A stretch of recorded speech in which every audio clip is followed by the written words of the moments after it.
Mình về An Giang nghiêm trang đảnh lễ đức thầy, tình người miền Tây bên làng Hòa Hảo Phú Tân. Đạo pháp quê hương thầy thương khắp muôn trùng, đạo thầy dùng An Giang Hòa Hảo soi đường. Rộn ràng An Giang niềm tình luôn đến bên thầy, ngày thầy khai môn tín đồ Hòa Hảo tình yêu.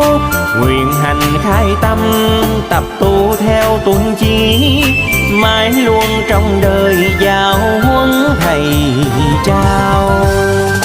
Khi trời đông đã bao năm rồi, dặn bóng Đức Quỳnh còn mãi nhớ lời khuyên. Đông về làng quê trăm người nương tâm tương, ai cũng luôn thầm kính lễ tâm